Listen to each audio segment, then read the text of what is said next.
La sangre de Mateo todavía estaba fresca en el piso de mármol cuando Valeria Santono finalmente entendió la verdad, pero ya era demasiado tarde. Su hijo de 8 años llevaba 3 horas muerto, y el asesino había estado todo ese tiempo parado a su lado, consolándola, limpiándole las lágrimas. Lo que pasó después va a hacer que te hierva la sangre y que nunca vuelvas a confiar en nadie de la misma manera. Esta es una historia de traición, venganza y un secreto familiar tan oscuro que destruyó vidas enteras. Valeria Santoro tenía 35 años y era dueña de la cadena hotelera más importante de toda la costa. Tenía 5 hoteles de lujo, 2 restaurantes exclusivos y una fortuna que superaba los 80 millones de dólares. Era una mujer hermosa, con el pelo negro largo hasta la cintura, ojos verdes como esmeraldas y una presencia que hacía que todos voltearan cuando entraba a un lugar. Pero nada de eso le importaba ya. Su único hijo Mateo estaba muerto. Habían encontrado el cuerpo en la piscina de la mansión a las 6 de la tarde. Valeria había estado en una reunión de negocios en el centro de la ciudad cuando recibió la llamada. Era Débora, la empleada doméstica, gritando por teléfono de una manera que no sonaba humana. «Señora Valeria, venga rápido, es Mateo, está en la piscina, no respira, no respira». Valeria no recordaba cómo había llegado a su casa. El trayecto de 40 minutos se había convertido en una mancha borrosa de sirenas, semáforos en rojo que se pasó y un dolor en el pecho que la estaba matando por dentro. Cuando llegó, la policía ya estaba ahí. Había patrulleros con las luces encendidas, ambulancias, gente corriendo de un lado para otro. Valeria salió del auto sin siquiera apagarlo y corrió hacia la piscina. Un policía trató de detenerla, pero ella lo empujó con una fuerza que no sabía que tenía. Y entonces lo vio. Mateo estaba tirado en el piso, mojado, con los ojos cerrados y los labios morados. 2 paramédicos estaban arrodillados a su lado, pero ya no estaban haciendo nada. Uno de ellos la miró y negó con la cabeza despacio. Valeria cayó de rodillas al lado de su hijo y lo agarró en brazos. El cuerpo de Mateo estaba frío y pesado de una manera que ningún niño de 8 años debería estar. «Mateo, despierta, despierta mi amor», le decía mientras lo sacudía suavemente. «Mamá está acá, despierta». Pero Mateo no iba a despertar nunca más. Alguien le puso una mano en el hombro. Era Ramiro, su cuñado, el hermano menor de su esposo muerto. «Valeria, tenés que soltarlo», le dijo con voz suave. «Los médicos tienen que llevárselo». Valeria lo miró como si estuviera loco. «No», gritó. «No se lo van a llevar. Es mi hijo, es mi bebé». Ramiro se arrodilló a su lado y la abrazó mientras ella lloraba. La policía, los paramédicos, las empleadas domésticas, todos se quedaron parados ahí sin saber qué hacer mientras Valeria Santoro, la mujer más poderosa de la ciudad, se desmoronaba completamente. Lo que Valeria no sabía en ese momento era que el hombre que la estaba consolando, el hombre en el que había confiado durante los últimos 2 años, era el mismo que había ahogado a Mateo en esa piscina. Para entender cómo se había llegado a ese momento, hay que volver atrás 3 años. Valeria había conocido a Esteban Santoro cuando ella tenía 25 años y él 30. Valeria trabajaba como gerente en un hotel pequeño del centro y Esteban era el hijo del dueño de una constructora importante. Se conocieron en una cena de negocios donde Valeria estaba representando a su jefe. Esteban se había quedado mirándola toda la noche y al final de la cena se acercó a hablarle. «Sos la mujer más inteligente que escuché hablar en mi vida», le había dicho. «Hablas de negocios como si fuera poesía». Valeria se había reído. «Es solo mi trabajo», había respondido. «No, es un talento», había insistido Esteban. «Y me gustaría conocerte mejor». Empezaron a salir una semana después. Esteban era encantador, educado, ambicioso. Venía de una familia con dinero, pero no era un rico vago. Trabajaba 12 horas por día en la constructora de su padre. Manejaba proyectos importantes y tenía una visión para expandir el negocio que impresionaba hasta a los socios más viejos. Se casaron 2 años después en una boda enorme en el hotel más lujoso de la costa. Valeria usó un vestido blanco que costó $50,000 y llegó en una carroza tirada por caballos blancos. Había 300 invitados, orquesta en vivo, fuegos artificiales y champán que venía directo de Francia. Esteban le había prometido ese día que iban a hacerla la mujer más feliz del mundo. Y durante un tiempo cumplió esa promesa. Mateo nació 1 año después del casamiento. Fue un embarazo difícil. Valeria tuvo que estar en reposo los últimos 3 meses y casi pierde al bebé 2 veces. Pero cuando finalmente Mateo llegó al mundo, llorando fuerte con los ojos bien abiertos, Valeria supo que todo el sufrimiento había valido la pena. Era un bebé hermoso, con los ojos verdes de su mamá y el pelo oscuro de su papá. Esteban lloró cuando lo tuvo en brazos por primera vez. «Es perfecto», le había dicho a Valeria. «Hicimos algo perfecto. Los primeros años fueron felices». Esteban trabajaba mucho, pero siempre hacía tiempo para Mateo. Lo llevaba al parque los domingos, jugaba con él en la pileta, le leía cuentos antes de dormir. Valeria se dedicó a criar a Mateo y a hacer crecer su carrera. Había dejado el trabajo en el hotel cuando se casó, pero no podía quedarse quieta. Empezó a invertir en propiedades, compró su primer hotel pequeño con dinero que había ahorrado y con un préstamo que le dio el padre de Esteban. El hotel fue un éxito inmediato. Valeria tenía un instinto especial para los negocios. Sabía exactamente qué querían los clientes, cómo hacer que un lugar se sintiera lujoso sin ser pretencioso, cómo entrenar al personal para que dieran un servicio excepcional. En 2 años había pagado el préstamo completo y tenía ganancias que le permitieron comprar un segundo hotel. Esteban estaba orgulloso de ella. Mi mujer, la empresaria, le decía a todo el mundo, es más inteligente que yo. Pero todo cambió el día del accidente. Mateo tenía 6 años. Esteban había salido temprano esa mañana para supervisar una obra nueva en el norte de la provincia. Era un proyecto grande, un edificio de 20 pisos que iba a ser el más alto de la zona. Esteban estaba emocionado porque si ese proyecto salía bien, la constructora iba a crecer el doble. Valeria lo había despedido con un beso en la puerta. Cuídate, le había dicho. Te amo. Esas fueron las últimas palabras que le dijo. A las 11 de la mañana, Valeria estaba en una reunión con inversionistas cuando su teléfono empezó a sonar sin parar. Era un número desconocido. Normalmente no atendía durante reuniones, pero algo le dijo que era importante. Disculpen, había dicho levantándose. Tengo que atender. La voz del otro lado era de un policía. Señora Santoro, había preguntado. Sí, había respondido Valeria, sintiendo que el corazón se le aceleraba. Soy yo. Tiene que venir al hospital regional urgente. Su esposo tuvo un accidente en la obra. Valeria sintió que el mundo se le caía encima. ¿Está bien?, había preguntado con la voz temblando. Está vivo. El policía había dudado un segundo antes de responder. Sí, señora, está vivo, pero tiene que venir ya. Valeria llegó al hospital en tiempo récord. Entró corriendo a la guardia preguntando por Esteban Santoro. Una enfermera la llevó a una sala de espera donde ya estaban los padres de Esteban y Ramiro, su hermano menor. Ramiro tenía 25 años en ese momento. 5 años menor que Esteban. Era distinto a su hermano en todo. Donde Esteban era serio y trabajador, Ramiro era relajado y despreocupado. Donde Esteban vestía trajes caros, Ramiro andaba en jeans y remeras. Nunca se había interesado en la constructora familiar. Había estudiado diseño gráfico y trabajaba freelance desde su casa haciendo logos y páginas web para clientes chicos. Valeria nunca había sido muy cercana a él. Lo veía en las reuniones familiares, intercambiaban algunas palabras educadas, pero nada más. Cuando Valeria entró a la sala de espera, Ramiro se levantó y la abrazó. Lo siento mucho, Val, le dijo. Los doctores están haciendo todo lo posible. ¿Qué pasó?, había preguntado Valeria. ¿Cómo está? Ramiro la había llevado a sentarse. Hubo un derrumbe en la obra, le explicó. Una parte del andamio se cayó. Esteban estaba justo debajo. Le cayeron escombros, vigas de metal. Tiene traumatismo de cráneo severo, múltiples fracturas y hemorragia interna. Valeria sintió que no podía respirar. ¿Va a estar bien?, preguntó sabiendo que la respuesta iba a ser terrible. No lo saben todavía, respondió Ramiro. Está en cirugía. Esperaron 4 horas. Valeria no comió, no tomó agua, no habló con nadie. Solo se quedó sentada mirando la puerta por donde iban a salir los médicos con noticias. Finalmente, a las 3 de la tarde salió un cirujano con la cara cansada y manchas de sangre en el uniforme. Se acercó a la familia Santoro y Valeria supo por su expresión que no traía buenas noticias. Lo siento mucho, dijo el doctor. Hicimos todo lo que pudimos, pero el daño era demasiado extenso. El señor Santoro falleció hace 10 minutos. La madre de Esteban soltó un grito terrible. El padre se quedó paralizado como si no hubiera escuchado bien. Ramiro se agarró la cabeza con las manos. ¿Y Valeria? Valeria sintió que algo se rompía adentro de ella, algo que nunca iba a poder arreglar. No, había dicho. No puede ser, tiene un hijo, tenemos un hijo, no puede estar muerto.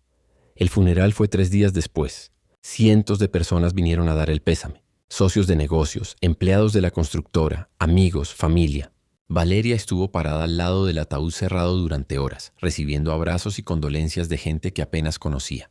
Mateo, que tenía 6 años, no entendía bien qué pasaba. «Mamá, ¿por qué estás llorando?», le preguntaba. «¿Dónde está papá?». Valeria no sabía cómo explicarle a un niño de 6 años que su papá nunca iba a volver. Después del funeral, Valeria cayó en una depresión profunda. No podía levantarse de la cama, no podía comer, no podía trabajar. Los hoteles seguían funcionando porque tenía gerentes buenos, pero ella no estaba presente en nada. Pasaba los días acostada mirando el techo, preguntándose por qué le había pasado eso a ella, por qué Esteban, que era tan joven, tan bueno, había tenido que morir así. La única razón por la que no se dejó morir completamente era Mateo. El niño la necesitaba y ella no podía abandonarlo. Fue Ramiro quien la ayudó a salir de ese pozo. Empezó a visitarla seguido, al principio solo para ver cómo estaba, pero después empezó a quedarse más tiempo. Jugaba con Mateo, lo llevaba al parque cuando Valeria no tenía fuerzas ni para salir de la habitación. Cocinaba para ellos porque Valeria no estaba comiendo bien. Poco a poco, Valeria empezó a depender de él.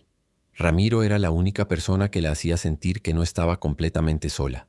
«Gracias por todo lo que estás haciendo», le dijo Valeria una tarde después de que Ramiro trajera a Mateo de vuelta del parque. «No tenés que agradecer nada», había respondido Ramiro.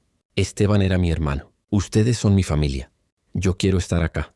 A medida que pasaban los meses, Ramiro se volvió parte esencial de sus vidas. Estaba en la casa casi todos los días. Ayudaba con Mateo. Arreglaba cosas que se rompían, hasta empezó a ayudar a Valeria con algunos temas de los hoteles cuando ella finalmente volvió a trabajar. Valeria empezó a verlo diferente. Ya no era solo el cuñado inmaduro que nunca había tomado nada en serio. Era un hombre que había estado ahí cuando ella más lo necesitaba, que había cuidado de su hijo como si fuera propio, que la había ayudado a no volverse loca de dolor. Ramiro también la miraba diferente. Valeria lo notaba en la manera en que la observaba cuando ella no se daba cuenta, en cómo se ponía nervioso cuando sus manos se rozaban por accidente. Un año después de la muerte de Esteban, Ramiro le confesó sus sentimientos. Habían estado cenando los tres, Valeria, Ramiro y Mateo. El niño se había ido a dormir y ellos se habían quedado en la terraza tomando vino y mirando las luces de la ciudad. «Valeria, tengo que decirte algo», había empezado Ramiro. «Y sé que tal vez es muy pronto, o tal vez nunca va a ser el momento correcto, pero no puedo guardarme esto más». Valeria lo había mirado sin entender. «¿Qué pasa?», había preguntado. Ramiro había respirado hondo. «Yo me enamoré de vos. Sé que soy el hermano de Esteban. Sé que él acaba de morir. Sé que esto está mal en 1000 maneras diferentes. Pero no puedo evitarlo. Te amo, Val. Te amo desde hace mucho tiempo». Valeria se había quedado en silencio durante lo que pareció una eternidad. Una parte de ella se sentía culpable, como si aceptar esos sentimientos fuera traicionar la memoria de Esteban. Pero otra parte, la parte que había estado sola y rota durante un año entero, quería aferrarse a alguien que la hiciera sentir viva otra vez. «Yo también siento algo por vos», había admitido finalmente. «Pero no sé si está bien, no sé si deberíamos». «No tiene que estar bien», había dicho Ramiro acercándose. «Solo tiene que ser real. Y lo que siento por vos es lo más real que sentí en mi vida». Se habían besado esa noche por primera vez, y Valeria había sentido una mezcla rara de culpa y alivio. Los meses siguientes fueron complicados.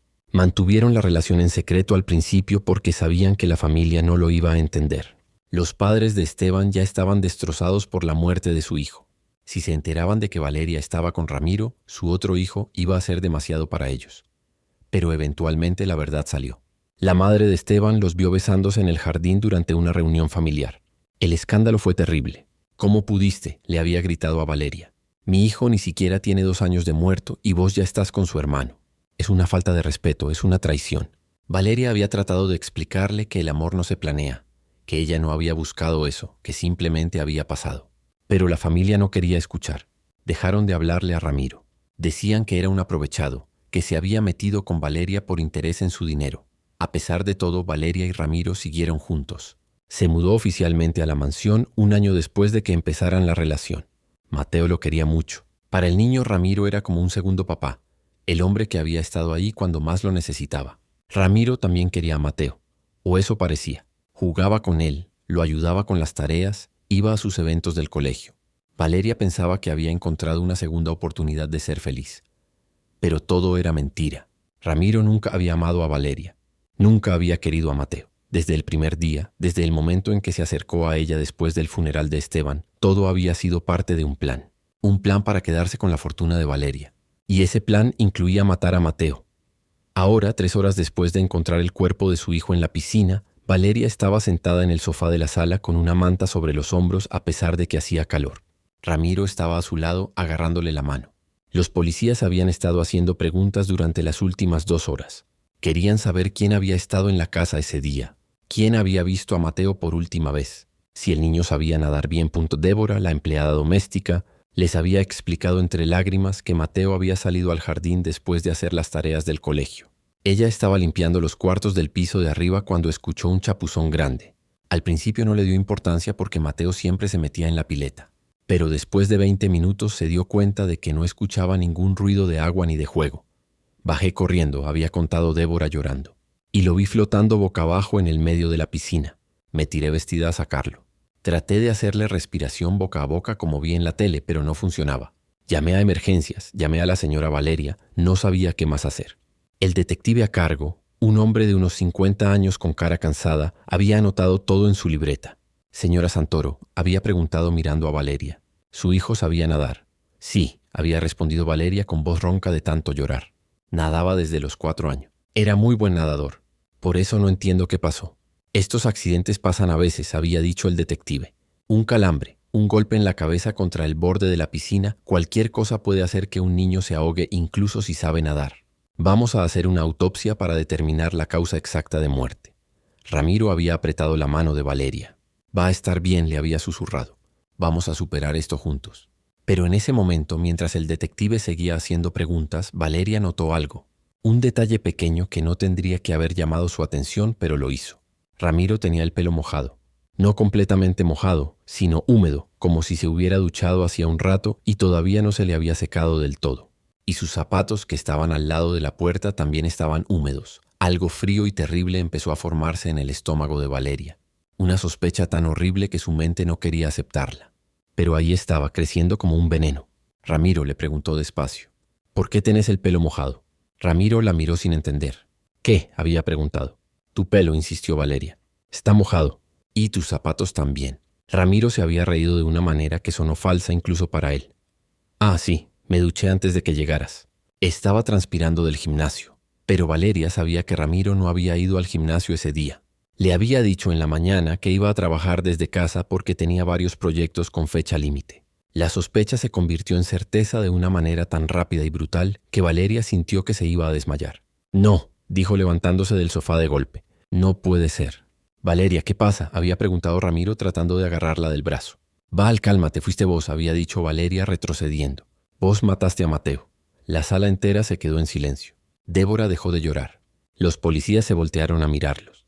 Ramiro se había puesto pálido. ¿Qué estás diciendo? Había preguntado con voz temblorosa. Valeria, estás en shock, no sabes lo que decís. Tu pelo está mojado porque te metiste en la piscina. Había seguido Valeria sintiendo que todo encajaba con una claridad terrible. Te metiste a ahogar a mi hijo y después te fuiste a duchar rápido antes de que llegara la policía. Pero no te secaste bien el pelo. Ramiro había dado un paso hacia ella. Valeria, escúchame, empezó a decir. Pero Valeria se volteó hacia el detective. Revisen las cámaras de seguridad, le gritó. Tenemos cámaras en toda la casa. Revisen la del jardín, la que apunta a la piscina. Van a ver qué pasó realmente. El detective había mirado a Ramiro con una expresión nueva, una expresión de sospecha. Señor, necesito que venga conmigo a la comisaría para hacer algunas preguntas. No, había dicho Ramiro retrocediendo. No, esto es una locura. Yo no hice nada, yo amaba a ese niño. Mentiroso, había gritado Valeria lanzándose sobre él. Asesino, mataste a mi bebé. Los policías tuvieron que separarlos. Se llevaron a Ramiro esposado mientras él gritaba que era inocente, que Valeria estaba confundida por el dolor. Pero cuando revisaron las cámaras de seguridad esa misma noche, encontraron la verdad. Y esa verdad era peor de lo que Valeria jamás podría haber imaginado. Las imágenes de las cámaras de seguridad mostraban todo con una claridad brutal. El detective las reprodujo en su computadora mientras Valeria, sentada en una silla fría de la comisaría, veía cómo asesinaban a su hijo. La cámara del jardín tenía un ángulo perfecto de la piscina. A las 4:37 de la tarde, Mateo salió de la casa con su mochila del colegio. Se la sacó y la dejó en una reposera. Después se quitó la remera del uniforme y los zapatos. Se quedó con el pantalón corto puesto y se tiró al agua haciendo una bomba que salpicó todo alrededor. Valeria sintió que se le cerraba la garganta viendo a su hijo vivo por última vez, sonriendo, jugando sin saber que le quedaban menos de 10 minutos de vida. Mateo nadó durante 5 minutos. Hacía clavados, nadaba bajo el agua, jugaba a ver cuánto tiempo podía aguantar la respiración. Era un niño normal de 8 años disfrutando de una tarde de verano. Y entonces apareció Ramiro. A las 4:42 Ramiro salió de la casa. Caminó hacia la piscina con las manos en los bolsillos. Mateo lo vio y lo saludó con la mano. Ramiro, vení a nadar, gritó el niño. ¿Está re linda el agua? Ramiro le devolvió el saludo, pero no se metió. Se quedó parado al borde de la piscina mirando al niño. Había algo en su postura, en la manera en que miraba a Mateo, que le heló la sangre a Valeria. Era la postura de alguien que estaba calculando algo, planeando algo. Mateo siguió nadando, ajeno al peligro. Después de un rato, nadó hasta el borde donde estaba Ramiro y se agarró del borde de la piscina. «Ayúdame a salir», le dijo extendiendo la mano. Y Ramiro se agachó como si fuera a ayudarlo. Le agarró la mano, pero en lugar de tirar hacia arriba para sacarlo del agua, Ramiro empujó la cabeza de Mateo hacia abajo con la otra mano. Valeria soltó un grito ahogado viendo la imagen. El detective pausó el video. «Señora, ¿quiere que paremos?», y preguntó con voz suave. «No», dijo Valeria limpiándose las lágrimas con rabia. «Quiero verlo todo. Quiero ver exactamente qué le hizo ese hijo de puta a mi hijo». El detective apretó play otra vez. En la pantalla Mateo empezó a luchar. Se veían las burbujas subiendo a la superficie mientras el niño trataba de zafarse. Movía los brazos, las piernas, trataba de empujar a Ramiro, pero el hombre era mucho más fuerte. Ramiro mantenía la cabeza de Mateo bajo el agua con las dos manos ahora, usando todo su peso. El cuerpo de Mateo luchó durante 1 minuto entero. Después los movimientos se volvieron más lentos, más débiles. Y finalmente se quedó quieto. Ramiro esperó 30 segundos más, asegurándose de que el niño estuviera muerto antes de soltarlo.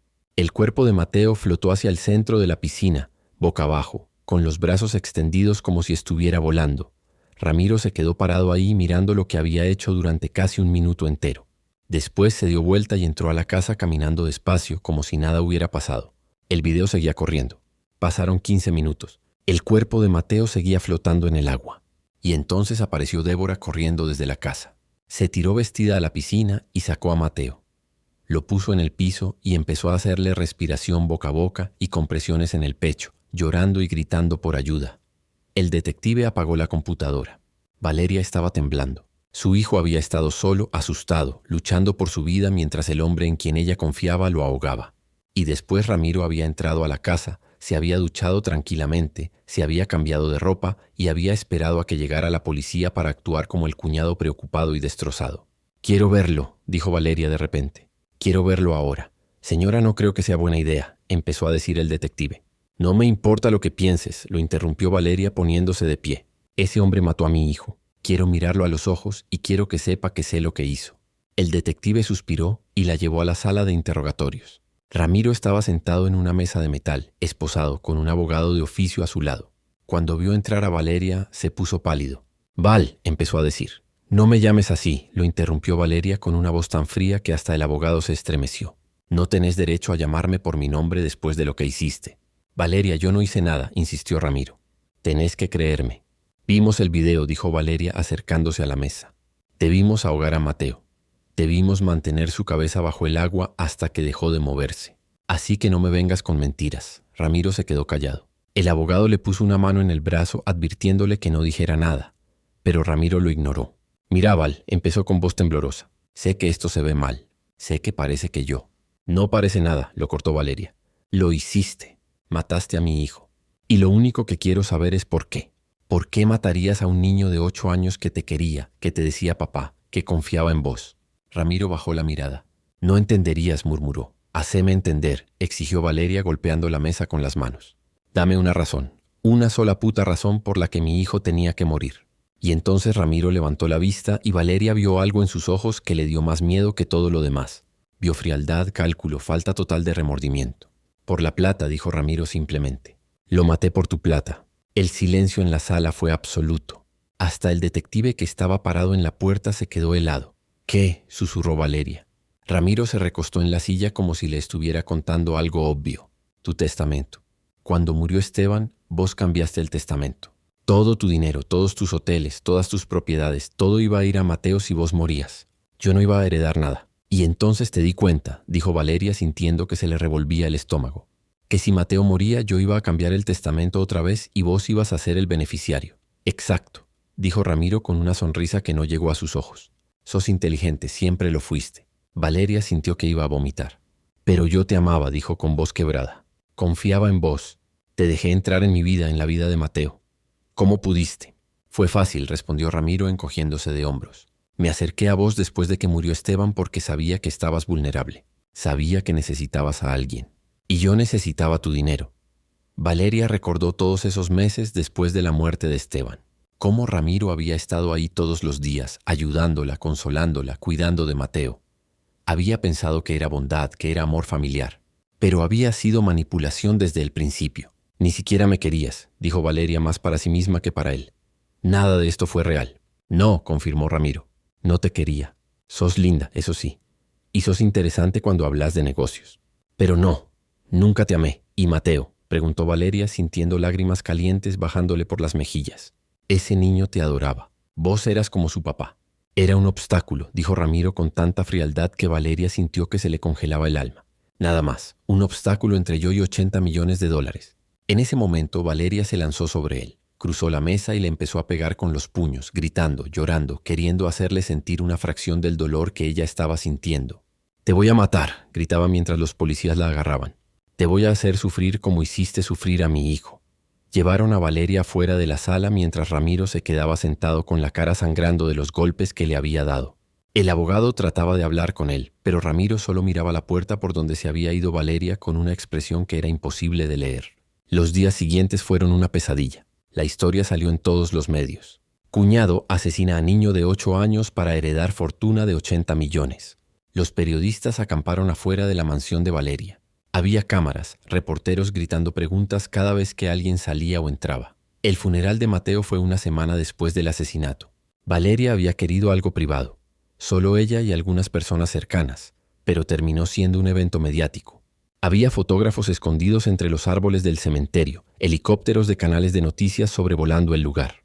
Valeria enterró a su hijo vestida de negro, con lentes de sol oscuros que escondían sus ojos hinchados de tanto llorar. No dijo ninguna palabra durante la ceremonia. Solo se quedó parada frente al ataúd pequeño de madera blanca y puso una mano sobre él. «Te fallé», le había susurrado a su hijo muerto. «Se suponía que tenía que protegerte y dejé entrar al monstruo a nuestra casa. Perdóname, mi amor, perdóname». Después del funeral, Valeria se encerró en su casa. No contestaba llamadas, no abría emails, no veía a nadie. Débora seguía trabajando ahí, cocinando comida que Valeria no comía, limpiando cuartos que Valeria no usaba. La mujer estaba destrozada también. Había cuidado a Mateo desde que era bebé.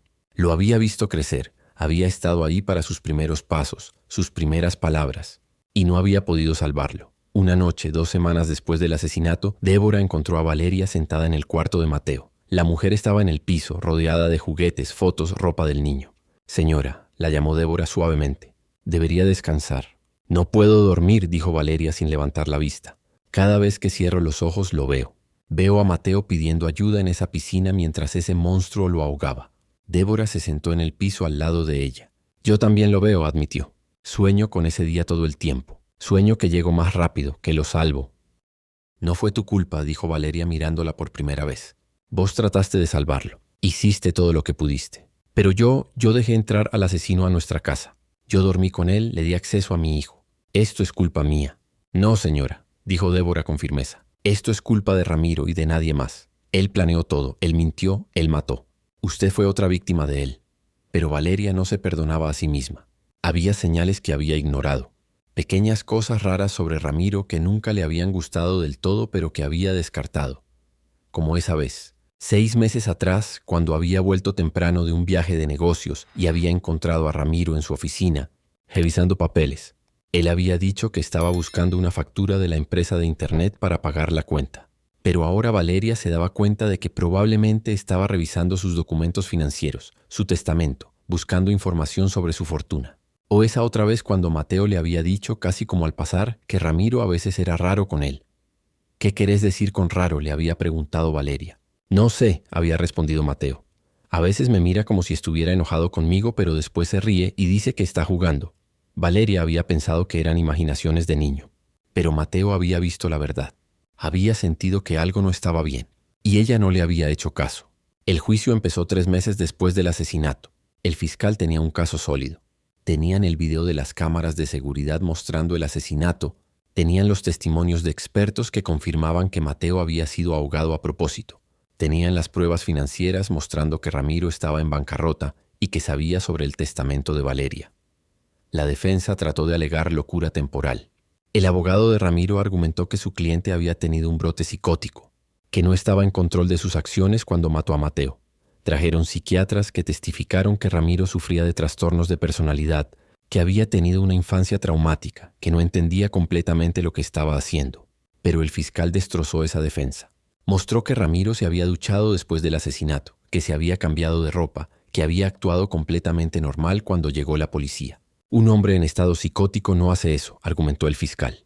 Este fue un asesinato premeditado, calculado y frío, ejecutado por un hombre que quería dinero. Valeria asistió a cada día del juicio. Se sentaba en primera fila, mirando fijamente a Ramiro durante horas. Él nunca la miró de vuelta. Mantenía la vista baja la mayoría del tiempo o hablaba en voz baja con su abogado. El momento más difícil del juicio fue cuando mostraron el video del asesinato en la corte. La sala entera se quedó en silencio viendo las imágenes. Algunas personas del jurado lloraron. Una mujer mayor tuvo que salir de la sala porque se sintió mal. Valeria se obligó a mirarlo todo otra vez. Vio a su hijo luchando por su vida. Vio a Ramiro matándolo sin piedad. Cuando el video terminó, el fiscal se volteó hacia el jurado. Esto, dijo señalando la pantalla donde se había congelado la imagen de Mateo flotando muerto en la piscina, esto es lo que hace un hombre cuando decide que la vida de un niño vale menos que el dinero. Ramiro Santoro mató a Mateo Santoro de la manera más cobarde posible. Lo ahogó en su propia casa, en el lugar donde el niño se sentía seguro, después de ganarse su confianza durante años. Y lo hizo por codicia pura. El juicio duró 2 semanas. Después de 3 horas de deliberación, el jurado volvió con un veredicto: culpable de homicidio calificado. Ramiro no reaccionó cuando leyeron el veredicto. Solo se quedó sentado mirando la mesa frente a él. El juez lo sentenció a cadena perpetua sin posibilidad de libertad condicional. Ramiro Santoro, dijo el juez, usted cometió uno de los crímenes más despreciables que he visto en mis 30 años como juez. Traicionó la confianza de su familia, manipuló a una mujer vulnerable y asesinó a un niño inocente por dinero.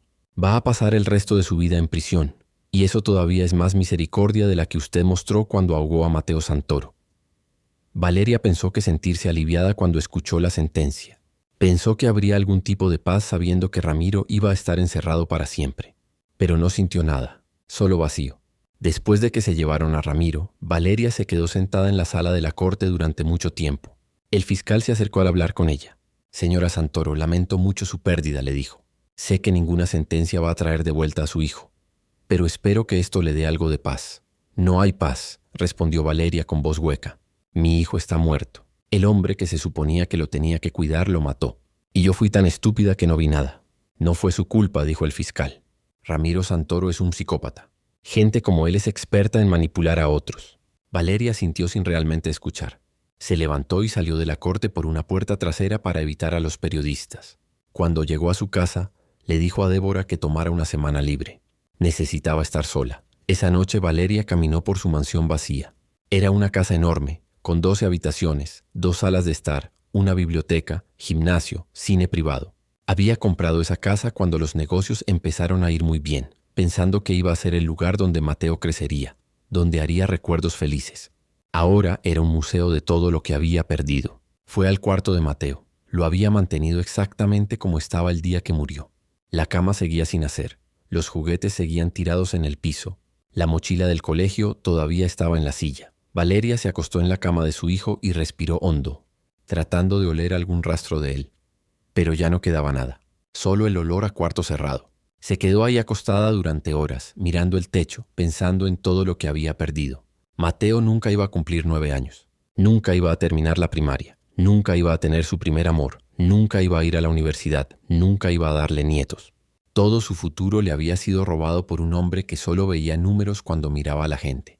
Y entonces, acostada en la oscuridad del cuarto de su hijo muerto, Valeria tomó una decisión. No iba a dejar que esto quedara así.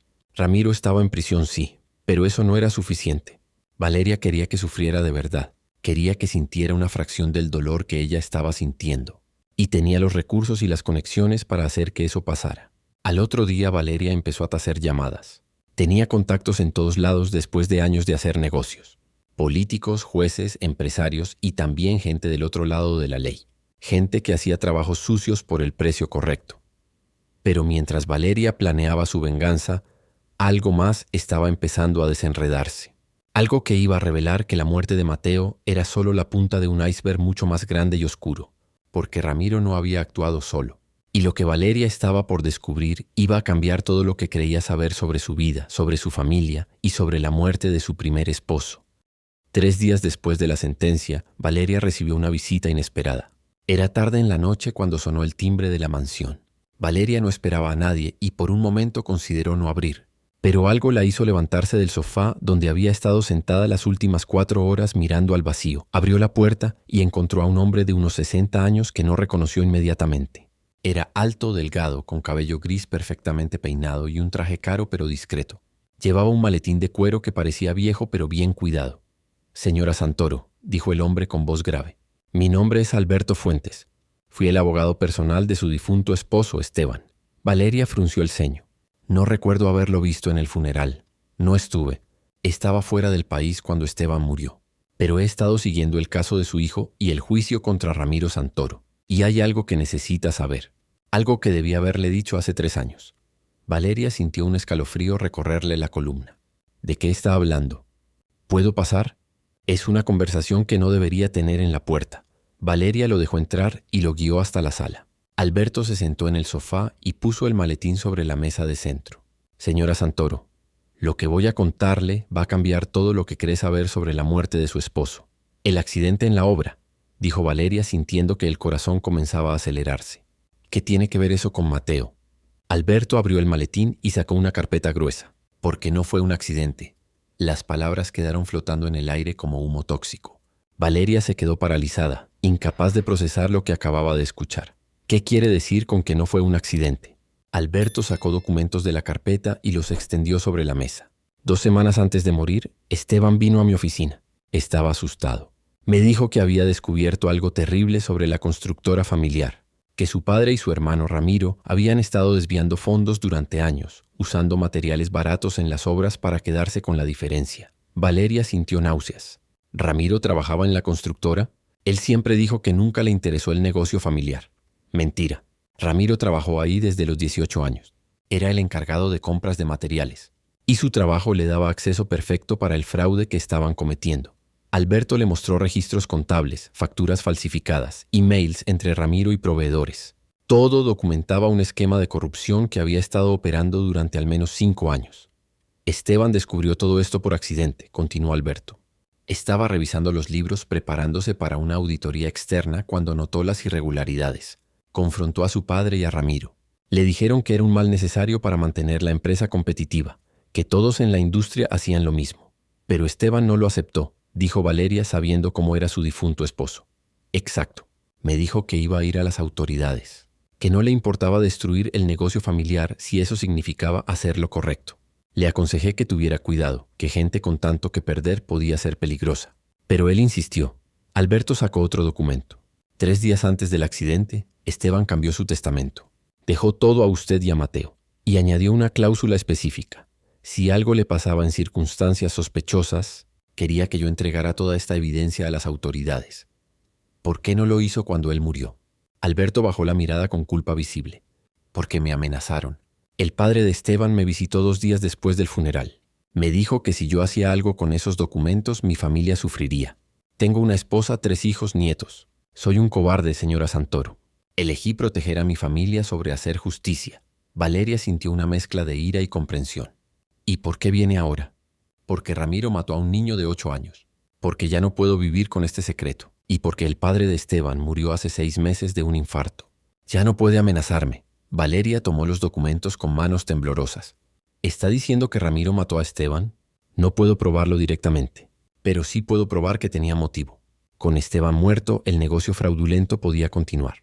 Y Ramiro sabía que eventualmente heredaría parte de la constructora cuando muriera su padre». Valeria comenzó a unir las piezas.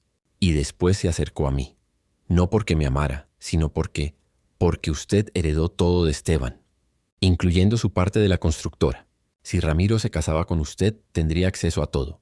Pero yo nunca me involucré en la constructora», dijo Valeria. «Después de que Esteban murió, el padre de Ramiro se hizo cargo de todo». «Exacto. Pero usted era dueña del 50% de las acciones. Y si algo le pasaba a usted, ese 50% iría a Mateo, un niño que Ramiro podría manipular fácilmente cuando creciera. Hasta que decidió que era más fácil simplemente matar a Mateo y esperarme a mí», completó Valeria sintiendo una ira tan profunda que le quemaba por dentro. Alberto asintió. «Señora Santoro, con esta evidencia la fiscalía podría reabrir la investigación de la muerte de Esteban. Ramiro ya está en prisión de por vida, pero podríamos añadir el asesinato de su esposo a los cargos». Valeria miró los documentos esparcidos sobre la mesa. Pruebas de fraude, corrupción y posiblemente 2 asesinatos.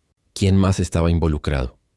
Según los documentos de Esteban, principalmente su padre y Ramiro, pero también hay varios gerentes de la constructora que debieron saber lo que estaba pasando.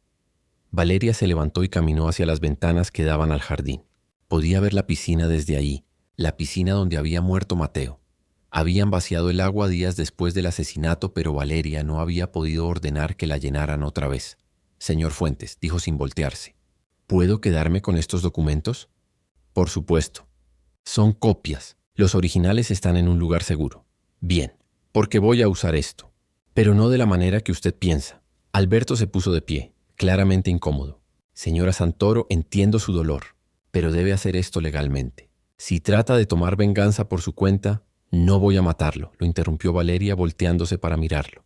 Soy muchas cosas, señor Fuentes, pero no soy asesina. Pero tampoco voy a dejar que Ramiro se salga con la suya con solo ir a prisión. Después de que Alberto se fue, Valeria pasó toda la noche leyendo los documentos. Cada página revelaba más mentiras, más traiciones. El accidente de Esteban había ocurrido en una obra donde los materiales eran particularmente baratos y peligrosos. El andamio que colapsó había sido comprado por Ramiro a un proveedor que vendía equipo defectuoso a precios muy bajos. ¿Había sido Ramiro quien saboteó el andamio específicamente? Los documentos no lo probaban, pero mostraban que él estaba a cargo de la seguridad de esa obra y que había ignorado múltiples reportes sobre problemas con el equipo. Al amanecer, Valeria tomó su teléfono y llamó a un número que había conseguido días atrás, pero que todavía no había usado. Un número que la conectaría con gente que podía hacer cosas que la ley no podía. Quiero reunirme, dijo cuando contestaron. ¡Hoy! 3 horas después, Valeria estaba en un restaurante discreto en las afueras de la ciudad. Había pedido un cuarto privado. El hombre que entró era de mediana edad, cara común, el tipo de persona que pasaría completamente desapercibida en una multitud. Señora Santoro, dijo sentándose frente a ella. Me llamo Javier. Entiendo que necesita ciertos servicios. Necesito que alguien sufra, dijo Valeria directamente. Pero no que muera. Quiero que cada día en prisión sea un infierno para él. Javier asintió como si fuera la petición más normal del mundo. Eso se puede arreglar. Tengo contactos dentro del sistema penitenciario. ¿Qué tiene en mente específicamente? Valeria le explicó exactamente lo que quería. Javier escuchó sin interrumpir, tomando notas ocasionales en un cuaderno pequeño. Va a costar, dijo cuando ella terminó. Entre 200 y 300 mil dólares. El dinero no es problema. Bien, entonces podemos empezar mañana mismo. Valeria sacó un sobre grueso de su bolso. Aquí hay 100 mil en efectivo. Como adelanto, Javier tomó el sobre y lo guardó sin contarlo. Señora Santoro, ¿está segura de esto? Una vez que empiece, no hay vuelta atrás. Completamente segura. Pero mientras Valeria hacía estos arreglos para que Ramiro sufriera en prisión, no sabía que Ramiro tenía un último as bajo la manga. Algo que había estado guardando como seguro, esperando el momento correcto para usarlo. Y ese momento estaba por llegar. 2 días después, Valeria recibió una carta. Venía de la prisión donde estaba Ramiro. La abrió con manos temblorosas y leyó. Querida Val, sé que me odias. Tenés todo el derecho. Maté a tu hijo y destruí tu vida. Pero hay algo que no sabes. Algo sobre la noche que Esteban murió. Yo no estaba en la obra ese día, pero sí estuve ahí la noche anterior. Y no fui solo. Había alguien más conmigo. Alguien que vos conocés muy bien. Alguien en quien confías. Si querés saber quién realmente mató a Esteban, vení a visitarme. Tengo pruebas, fotos, videos, cosas que te van a destrozar pero que necesitas ver. Decidí contarte esto porque ya no tengo nada que perder. Voy a estar en prisión el resto de mi vida. Pero vos merecés saber la verdad completa antes de que sea demasiado tarde, Ramiro. Valeria leyó la carta 3 veces. Era obviamente una manipulación, un último intento de Ramiro de causar más daño. Pero había algo en la manera en que estaba escrita que la hizo dudar. ¿Y si había más personas involucradas en la muerte de Esteban? ¿Y si el círculo de traición era más grande de lo que pensaba? Al día siguiente, contra todos sus instintos, Valeria fue a la prisión a visitar al hombre que había asesinado a su hijo. La sala de visitas de la prisión olía a desinfectante barato y desesperación. Valeria estaba sentada en una silla de plástico duro, separada de Ramiro por un vidrio grueso con agujeros para hablar. Había otros visitantes en las cabinas al lado, familias llorando, novias tratando de mantener conversaciones normales con hombres en uniforme naranja. Ramiro entró escoltado por 2 guardias. Se veía diferente después de solo 2 semanas en prisión. Había perdido peso, tenía ojeras profundas y una cortada reciente sobre el ojo derecho que todavía estaba hinchada. Los guardias lo sentaron y se retiraron a una distancia prudente. Valeria, dijo Ramiro levantando la vista para mirarla por primera vez. Viniste. No digas mi nombre, respondió Valeria con voz helada. No tenés ese derecho. Solo decime lo que sabés y mostrá las supuestas pruebas. Ramiro se inclinó hacia adelante, acercándose al vidrio. Antes de mostrarte nada, necesito que entiendas algo. Yo maté a Mateo. Eso es verdad. Pero no maté a Esteban. Yo estuve involucrado, sí, pero no fui quien realmente lo mató. Deja de dar vueltas. ¿Quién fue? Ramiro respiró hondo. Débora. Valeria sintió que el mundo se detenía. ¿Qué? Débora, tu empleada doméstica. Ella fue quien saboteó el andamio que mató a Esteban. Estás mintiendo, dijo Valeria, pero su voz temblaba. Débora ni siquiera conocía a Esteban bien. Ella trabajaba en la casa, no en la constructora. Pero sí me conocía a mí, dijo Ramiro. Muy bien. Demasiado bien. Valeria sintió náuseas comenzando a formarse en su estómago. ¿Qué significa eso? Débora y yo tuvimos una aventura durante 2 años. Empezó mucho antes de que Esteban muriera. Antes de que yo siquiera pensara en acercarme a vos. Las palabras golpearon a Valeria como puñetazos. Débora había trabajado para ella durante 5 años. Había sido como familia. Había cuidado a Mateo desde bebé. Mentiroso, susurró Valeria. Débora lloró cuando Mateo murió. Ella lo amaba. Sí, esa parte era real, admitió Ramiro. Débora realmente quería a Mateo. Por eso, cuando yo le dije que lo iba a matar, nos peleamos. Ella dijo que iba a contarte todo, que no iba a dejar que lastimara a ese niño. Entonces, ¿por qué no lo hizo?, preguntó Valeria, sintiendo que la realidad se desmoronaba a su alrededor. Porque la amenacé. Le dije que si me delataba, yo la delataría a ella por el asesinato de Esteban. Tengo videos, fotos, mensajes de texto que la incriminan. Ramiro sacó un papel doblado del bolsillo de su uniforme. Mira esto. Es una transcripción de mensajes entre Débora y yo de 3 años atrás. Le pasó el papel a través de la ranura debajo del vidrio. Valeria lo tomó con manos temblorosas y leyó. Ya está hecho. Aflojé los tornillos como me dijiste. Nadie va a notar hasta que el peso sea suficiente. Perfecto, mi amor. Mañana Esteban va a ir a inspeccionar esa sección. Con el peso de él y los materiales que van a estar puestos ahí, el andamio va a colapsar. Tengo miedo, Ramiro. ¿Y si sobrevive? No va a sobrevivir.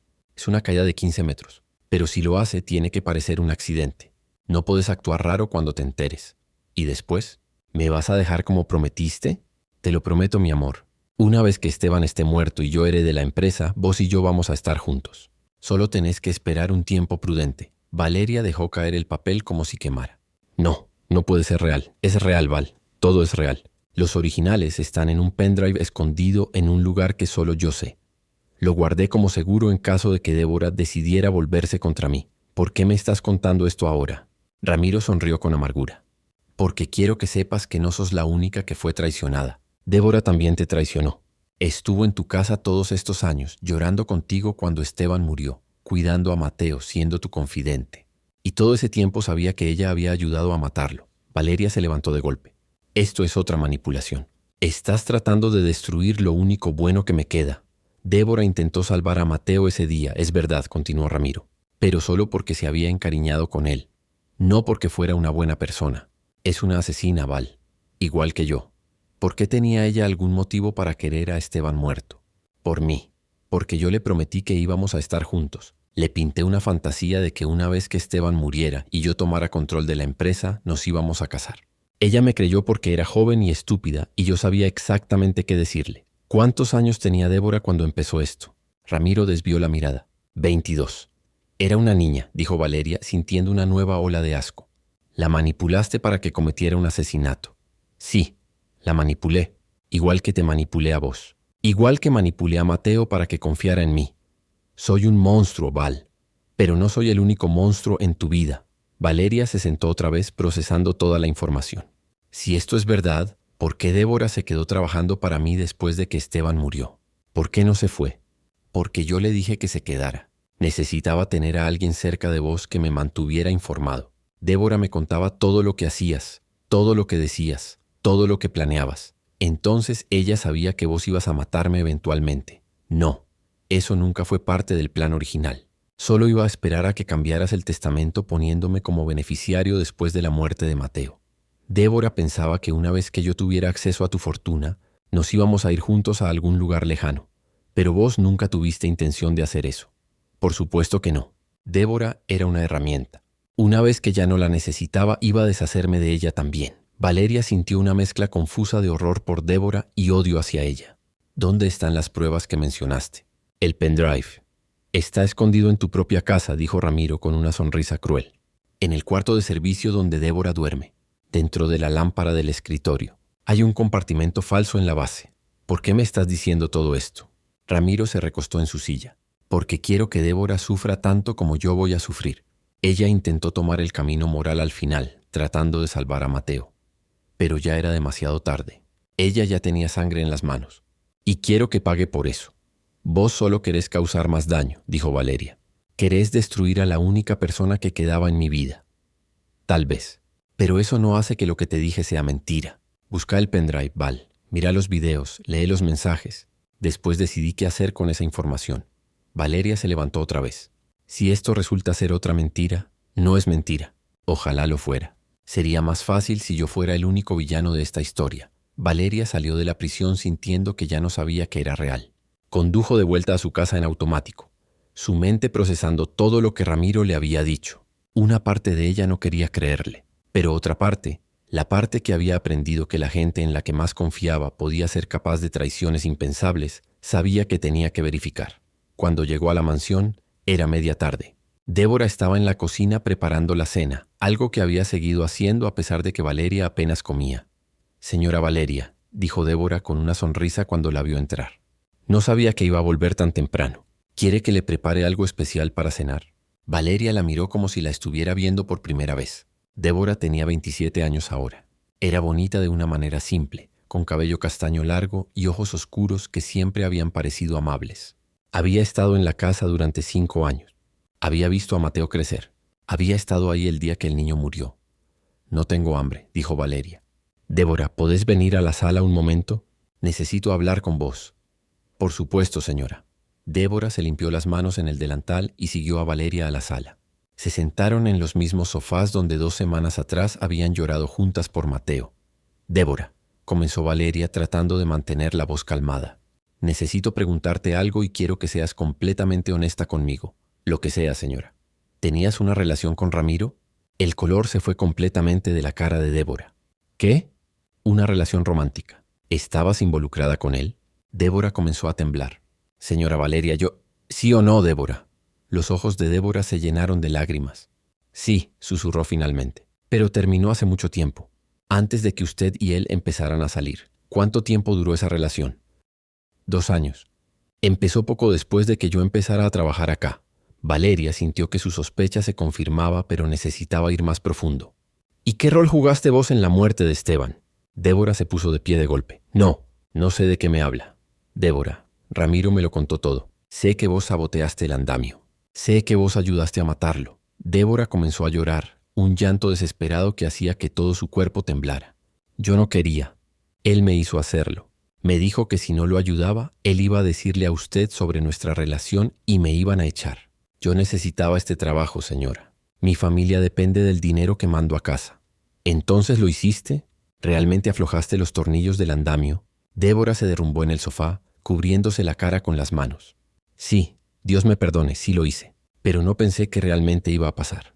Pensé que tal vez el andamio se tambalearía un poco y Ramiro se asustaría y se olvidaría de toda esta locura.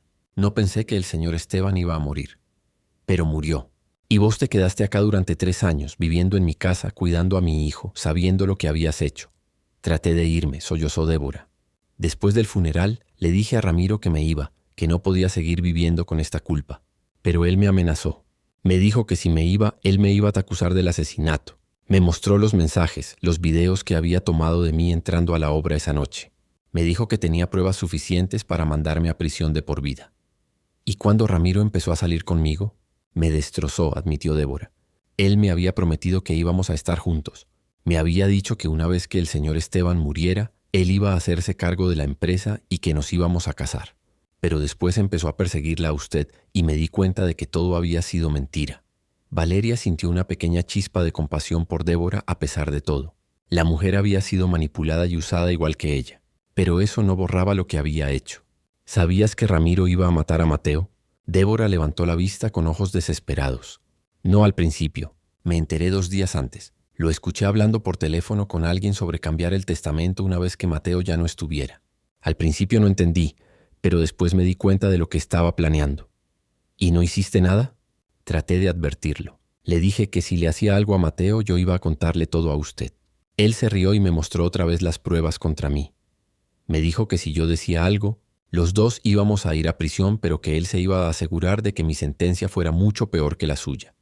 ¿Entonces lo dejaste matar a mi hijo? No sabía cuándo iban a hacerlo, lloró Débora. Pensé que tenía más tiempo. Pensé que podía encontrar una manera de salvarlo sin destruirme a mí misma. Y entonces ese día escuché el chapuzón y algo me dijo que fuera a revisar.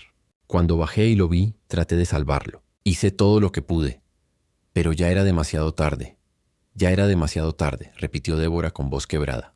Y eso es algo con lo que voy a vivir el resto de mi vida. Valeria se levantó y caminó hacia la ventana. Afuera el sol se estaba poniendo, tiñendo el cielo de naranja y rojo. Necesito que te vayas de mi casa. Esta noche. Señora Valeria, no quiero escuchar más. Toma tus cosas y andate. Si todavía estás acá en una hora, voy a llamar a la policía. Débora se levantó lentamente. ¿Va a entregarme a la policía? Valeria se volteó para mirarla. No lo sé todavía, pero necesito que salgas de mi vida. Ya. Débora asintió y salió de la sala con los hombros caídos. Valeria la escuchó subir las escaleras hacia el cuarto de servicio. 30 minutos después, Débora bajó con una maleta pequeña. Lo siento, dijo Débora en la puerta. Sé que eso no significa nada. Sé que nada de lo que diga va a traer de vuelta al señor Esteban o a Mateo. Pero lo siento, con todo mi corazón. Andate. Fue todo lo que Valeria pudo decir. Después de que Débora se fue, Valeria subió al cuarto de servicio. Era pequeño y simple, con una cama individual, un escritorio pequeño y un armario. En el escritorio había una lámpara vieja. Valeria la tomó y examinó la base. Efectivamente, había un compartimento secreto. Lo abrió y encontró un pendrive pequeño. Lo llevó a su oficina y lo conectó a su computadora con manos temblorosas. Lo que encontró en ese pendrive confirmaría todo lo que Ramiro le había dicho y revelaría algo aún peor, que había más gente involucrada en esta conspiración de lo que nadie había imaginado. Y uno de ellos todavía estaba libre. El pendrive contenía archivos organizados por fechas. Valeria comenzó a abrirlos uno por uno, y con cada video, con cada foto, con cada mensaje de texto, el horror crecía. Los primeros archivos mostraban conversaciones entre Ramiro y Débora de hace 3 años. Mensajes donde planeaban cada detalle del sabotaje. Videos que Ramiro había grabado en secreto de Débora entrando a la obra de construcción la noche antes del accidente, con herramientas en la mano. Fotos del andamio con los tornillos flojos. Pero lo que realmente le heló la sangre a Valeria fueron los archivos más recientes. Videos de hace 6 meses, 8 meses, 1 año. Y en esos videos aparecía alguien más. Alguien que Valeria nunca habría imaginado. Sofía Linares, su mejor amiga desde la universidad. En el primer video, Sofía y Ramiro estaban en un café. La fecha marcaba 10 meses atrás. El audio era claro. No puedo seguir esperando, decía Ramiro. Ya pasaron 3 años desde que Esteban murió. Valeria todavía no me pone en el testamento como beneficiario principal. Tenés que tener paciencia, respondía Sofía. Ella todavía está procesando la muerte de Esteban. Si la presionás mucho va a sospechar. Valeria pausó el video. Sus manos temblaban tanto que casi no podía controlar el mouse. Sofía, su mejor amiga de 20 años. La mujer que había estado a su lado en el funeral de Esteban. La que la había ayudado a elegir el traje para el funeral de Mateo. Siguió reproduciendo. Ya le metí la idea de que sería bueno hacer un nuevo testamento, continuaba Sofía. Le dije que con todo lo que pasó, debería actualizar sus documentos legales, que sería bueno tener todo en orden por si algo pasaba. ¿Y qué dijo? Que lo iba a pensar, pero conociendo a Valeria, va a tomar su tiempo. Es meticulosa con estas cosas. No tenemos tiempo, dijo Ramiro con frustración. Mi viejo ya murió, la constructora está en venta. Si Valeria no mueve sus acciones pronto, vamos a perder la oportunidad de hacer la fortuna que planeamos. Sofía se inclinó hacia adelante. ¿Qué está sugiriendo? Que tal vez necesitamos acelerar las cosas. Ramiro, hablamos de esto. Nada de violencia. Yo estoy en esto por el dinero, no para convertirme en cómplice de asesinato. Ya sos cómplice, le recordó Ramiro. Fuiste vos quien me dio la idea de acercarme a Valeria después de que Esteban muriera. Fuiste vos quien me dijo exactamente qué decirle. Cómo actuar con Mateo, cómo ganarme su confianza. Eso es diferente. No es diferente. Estás tan metida en esto como yo. Valeria sintió que iba a vomitar. Sofía había estado manipulándola desde el principio. Cada consejo, cada palabra de consuelo, cada abrazo, todo había sido parte de un plan para robarle su fortuna. Abrió otro video. Este era de 5 meses atrás. Ramiro y Sofía en un auto. El problema es Mateo, decía Ramiro. Mientras él esté vivo, Valeria nunca va a cambiar el testamento para ponerme como beneficiario principal. Todo va a ir para el niño. No podés estar pensando en hacerle algo al niño, dijo Sofía con horror visible. ¿Por qué no? Es la solución obvia. Ramiro, es un niño. Tiene 8 años. Es un obstáculo de 8 años que nos está costando $80 millones. No, en esto no te voy a ayudar. Podés hacer lo que quieras con Valeria, pero no voy a tener la muerte de un niño en mi conciencia. No necesito tu ayuda para esto, dijo Ramiro fríamente. Solo necesito que mantengas a Valeria distraída cuando llegue el momento. Sofía se quedó callada durante un largo momento. ¿Ya lo tenés planeado? Sí, va a ser un accidente de ahogamiento. Simple, limpio, creíble. Mateo se mete en la piscina todos los días después del colegio. Un día simplemente no va a salir, y vas a poder vivir con eso. Voy a poder vivir muy bien con $80 millones. Valeria cerró el video. Lágrimas corrían por su cara, pero no de tristeza, sino de una rabia tan pura que hacía que todo su cuerpo temblara. Sofía había sabido. Había sabido que Ramiro iba a matar a Mateo y no había hecho nada para impedirlo. Revisó los mensajes de texto entre ellos. Había cientos. Discutiendo estrategias para manipularla, riendo de lo fácil que era engañarla, planeando cómo iban a dividir su fortuna una vez que ella estuviera muerta o completamente bajo su control. Y entonces encontró el mensaje que lo cambiaba todo. Era de 3 días antes de que Mateo muriera. Ramiro. Ya está decidido. Lo hago el jueves, Sofía. ¿Estás seguro? No hay vuelta atrás después de esto. Ramiro. Completamente seguro. Vos solo asegúrate de que Valeria esté ocupada ese día. Llévala a almorzar o algo, Sofía. Está bien. Pero después de esto quiero mi parte. 40% de todo como acordamos. Ramiro. 20%. Sofía. Dijimos 40%. Ramiro. Las cosas cambiaron. Yo soy el que está tomando todo el riesgo. 20% o nada, Sofía. Hijo de puta, está bien. Pero en cuanto tengamos el dinero no quiero volver a verte, Ramiro. El sentimiento es mutuo. Valeria recordó ese día. Sofía la había llamado en la mañana insistiendo en que necesitaba hablar con ella urgentemente sobre problemas con su matrimonio. La había llevado a almorzar a un restaurante del otro lado de la ciudad. Habían pasado 3 horas ahí mientras Sofía lloraba sobre su esposo que supuestamente la estaba engañando. Todo mentira, todo actuado. Mientras Valeria consolaba a su mejor amiga, Ramiro estaba en casa ahogando a su hijo. Valeria cerró la computadora y se quedó sentada en la oscuridad de su oficina durante horas. Su mente trabajaba rápido, procesando todo, conectando cada pieza. Ramiro estaba en prisión. Débora había sido expulsada. Pero Sofía seguía libre. Sofía seguía en su vida, todavía actuando como la amiga preocupada. De hecho, Sofía había llamado ayer preguntando cómo estaba, ofreciendo venir a hacerle compañía. Y Valeria, como la idiota que había sido durante tanto tiempo, había agradecido el gesto. No más. Valeria tomó su teléfono y llamó a Javier, el hombre con quien se había reunido días atrás. Señora Santoro, contestó inmediatamente. ¿Todo bien? Necesito agregar otra persona a la lista, dijo Valeria con voz firme. Y esta va a requerir un enfoque diferente. Escucho. Sofía Linares. Es mi supuesta mejor amiga, pero resulta que estuvo trabajando con Ramiro desde el principio. Ayudó a planear todo, incluyendo el asesinato de mi hijo. Entiendo. ¿Qué quiere que haga con ella? Valeria pensó cuidadosamente. Quiero que sufra, pero de una manera legal. Quiero destruir su vida sin que pueda acusarme de nada. Eso se puede hacer. Va a tomar más tiempo que el trabajo en la prisión, pero es factible. Tengo todo el tiempo del mundo, dijo Valeria. Y dinero ilimitado. Solo quiero que cuando termine con ella, Sofía Linares desee nunca haber escuchado mi nombre. Después de colgar con Javier, Valeria hizo otra llamada, esta vez al fiscal que había manejado el caso de Ramiro. Señor fiscal, soy Valeria Santoro. Señora Santoro, ¿en qué puedo ayudarla? Tengo evidencia nueva sobre el caso de mi hijo. Evidencia que muestra que había una tercera persona involucrada en la conspiración. ¿Qué tipo de evidencia? Videos, mensajes de texto, conversaciones grabadas. Todo está en un pendrive que Ramiro guardó como seguro. Hubo una pausa. ¿Y cómo obtuvo ese pendrive? Ramiro me dijo dónde estaba durante una visita en prisión. Creo que quiere que todos los involucrados paguen, no solo él. Necesito ver esa evidencia inmediatamente. Por supuesto. Puede venir a mi casa mañana en la mañana. Estaré ahí a las 9. Valeria colgó y sonrió por primera vez en semanas. No era una sonrisa de felicidad. Era una sonrisa de anticipación. A la mañana siguiente el fiscal llegó puntual. Valeria le mostró todo el contenido del pendrive. Lo vio palidecer mientras revisaba video tras video, mensaje tras mensaje. Esto es suficiente para arrestar a Sofía Linares por conspiración y complicidad en homicidio, dijo finalmente.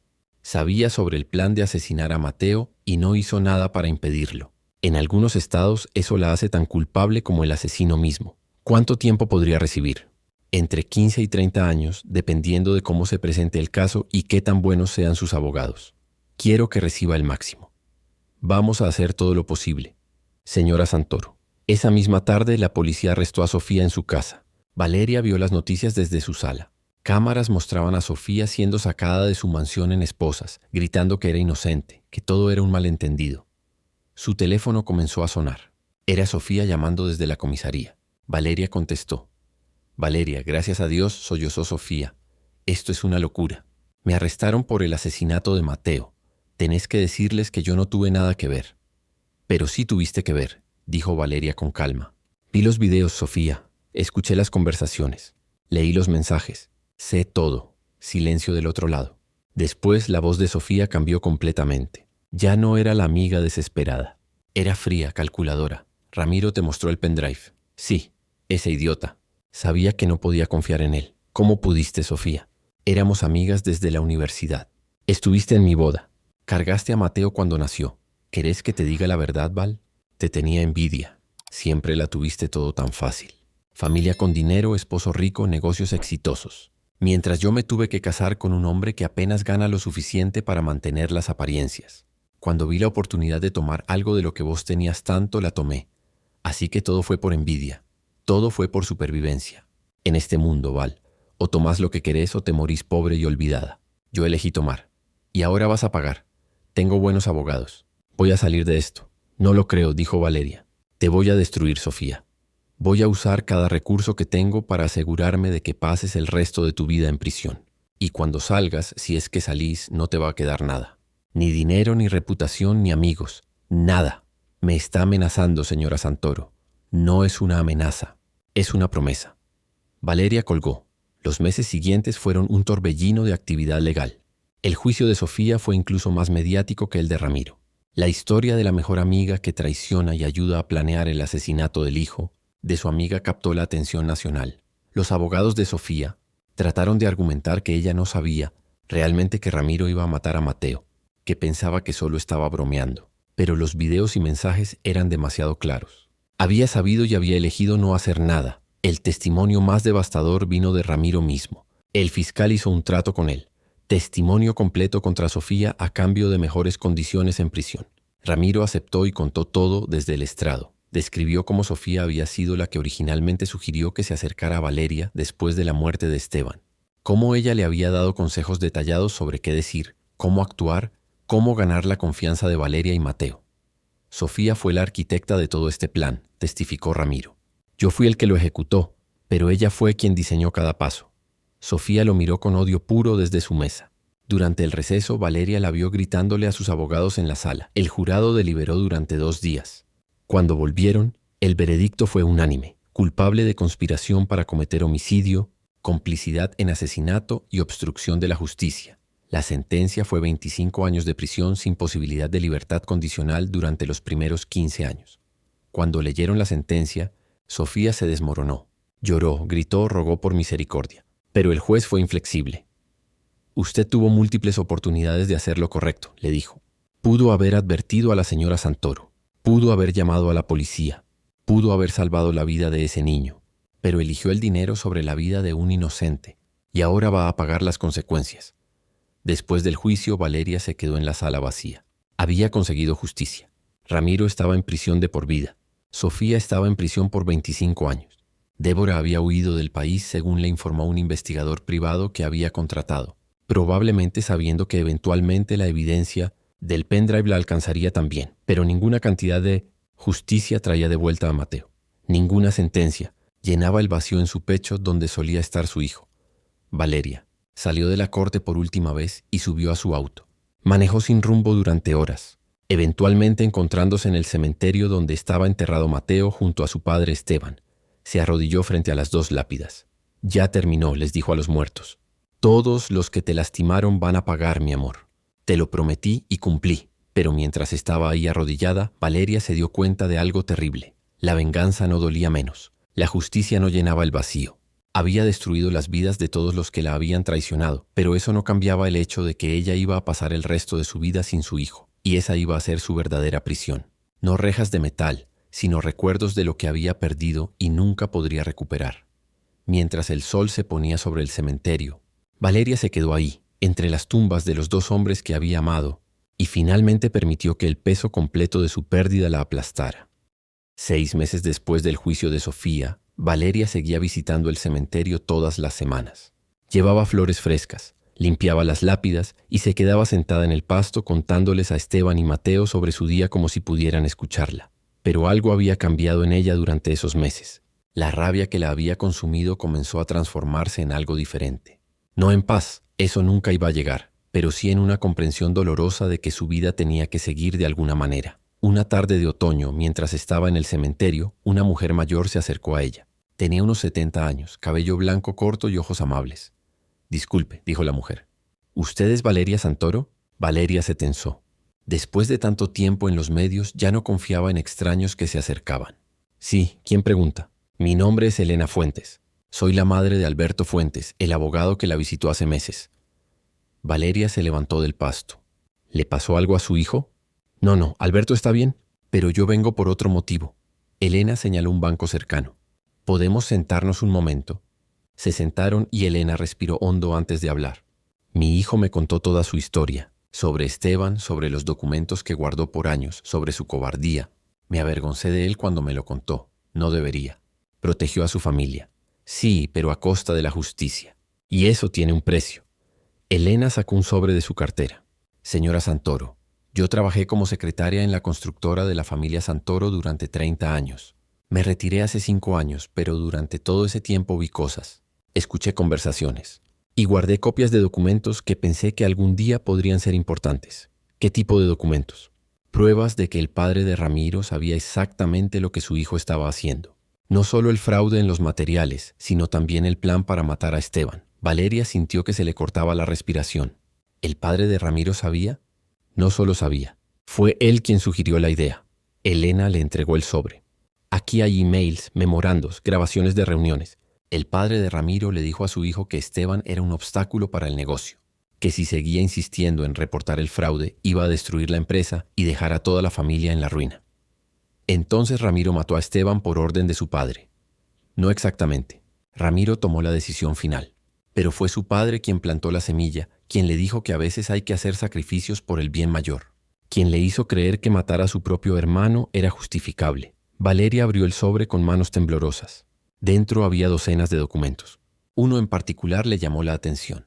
Era un email del padre de Ramiro a su hijo, fechado una semana antes de la muerte de Esteban.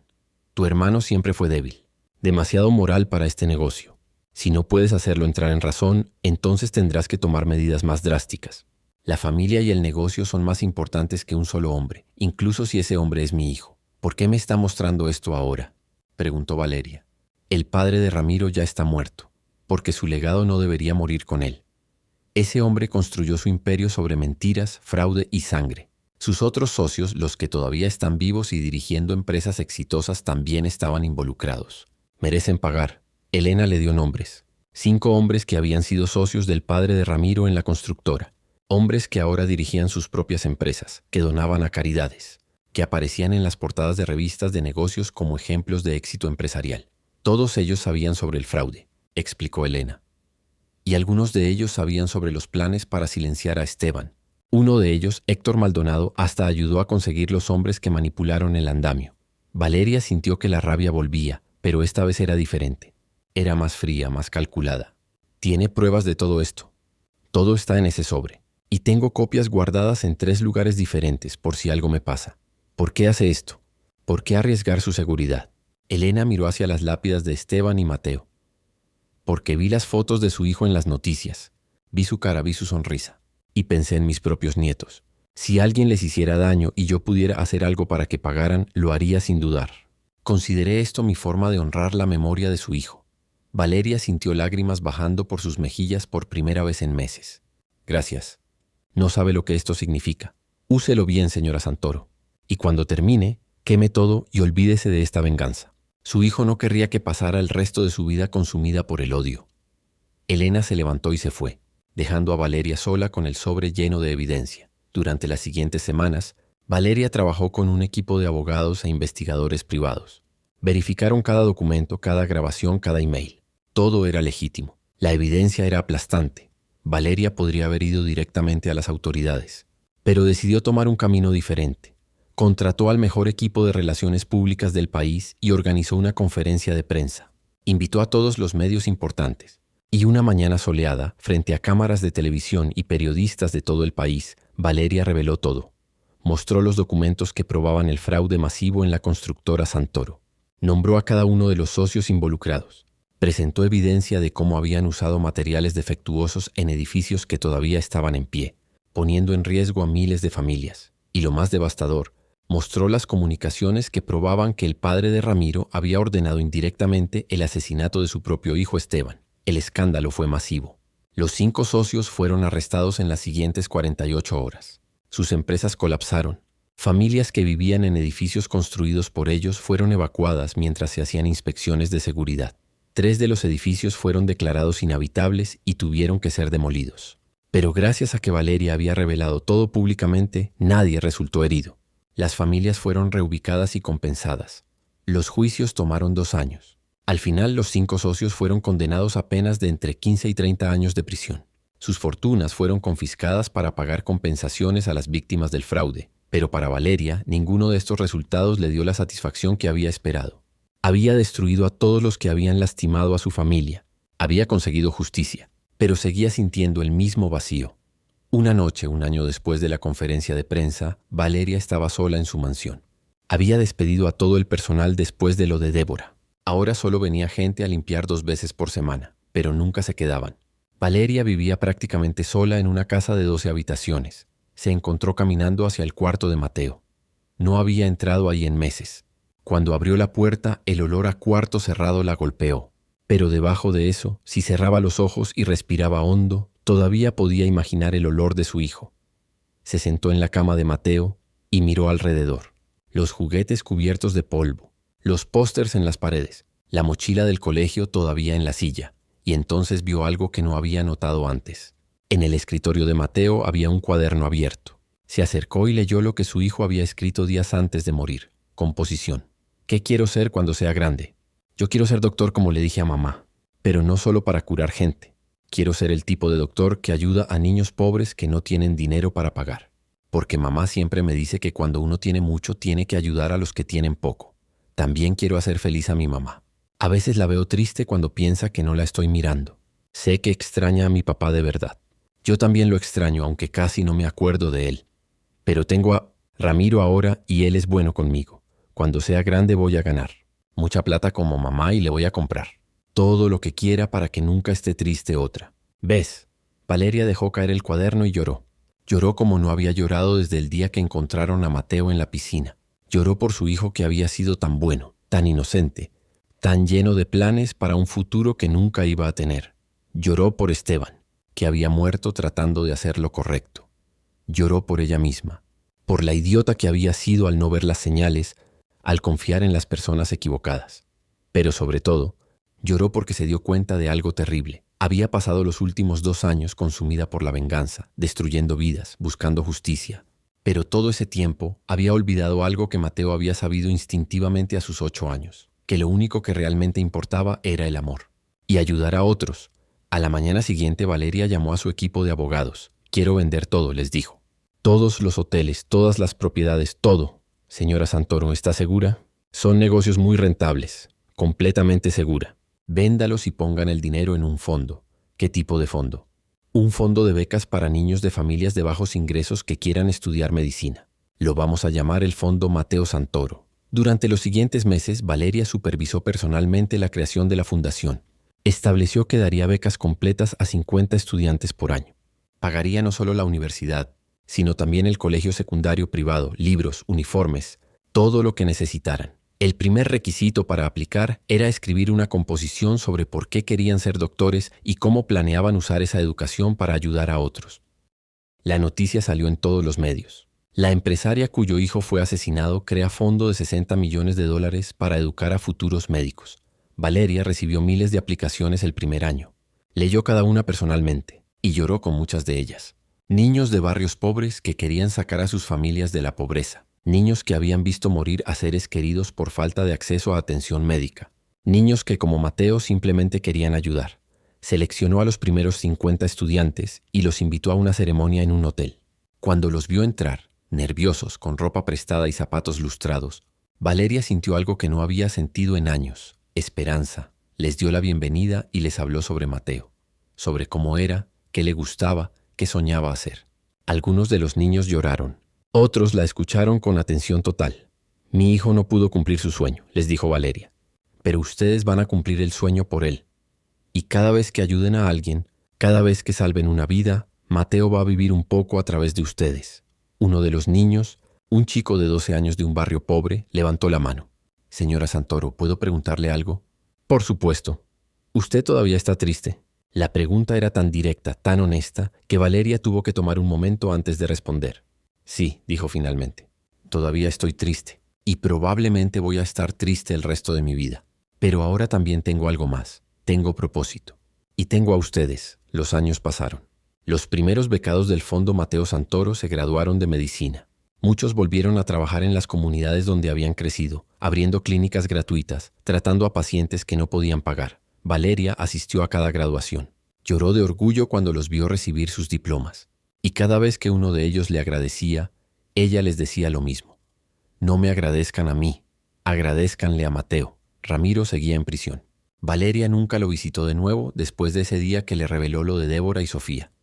Escuchó por terceros que la vida en prisión era difícil para él, que tenía problemas con otros presos, que había estado en la enfermería varias veces después de peleas.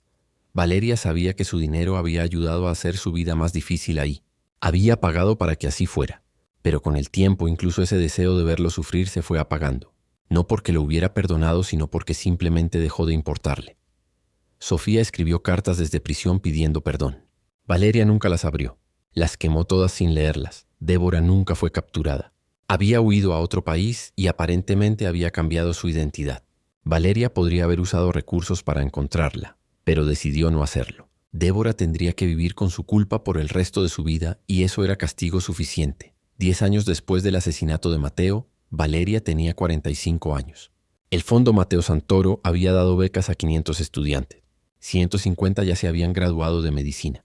Había doctores con el apellido de su hijo trabajando en todo el país. Un día recibió una llamada de uno de los primeros becados, el niño que le había preguntado si todavía estaba triste.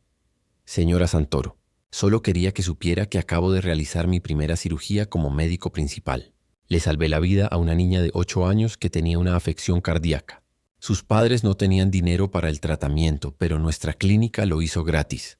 Valeria sintió lágrimas en sus ojos. ¿Cómo se llamaba la niña? Sofía. Pero después de la cirugía, su mamá me dijo que le iban a cambiar el segundo nombre. Van a llamarla Sofía Mateo, en honor a su hijo. Esa noche, Valeria fue al cementerio como hacía todas las semanas. Se sentó entre las tumbas de Esteban y Mateo. Tu hijo salvó una vida hoy, le dijo a Esteban. Bueno, no directamente, pero su legado sí. Un doctor que fue a la universidad gracias al fondo de Mateo salvó a una niña. Se volvió hacia la tumba de Mateo. Ves, mi amor, tu sueño se está haciendo realidad. No de la manera que planeabas, pero está pasando. Hay doctores ayudando a gente gracias a vos. El viento sopló suavemente a través de los árboles del cementerio. Y por primera vez en 10 años Valeria sintió algo parecido a la paz. No era felicidad. Nunca volvería a ser completamente feliz. Parte de su corazón había muerto con Mateo y estaba enterrado en esa tumba. Pero había encontrado una manera de seguir viviendo que honraba su memoria en lugar de ser consumida por el odio. Había aprendido, de la manera más dolorosa posible, que la venganza no cura heridas, que destruir a los que te lastimaron no llena el vacío, que la justicia es necesaria, pero no es suficiente. Lo único que realmente importa, lo que realmente hace que el dolor sea soportable, es convertir tu tragedia en algo que ayude a otros.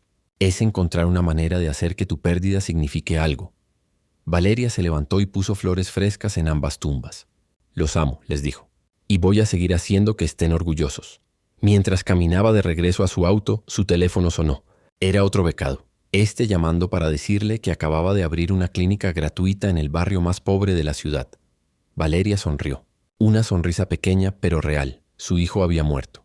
Su esposo había muerto. Había sido traicionada por casi todos en los que confiaba.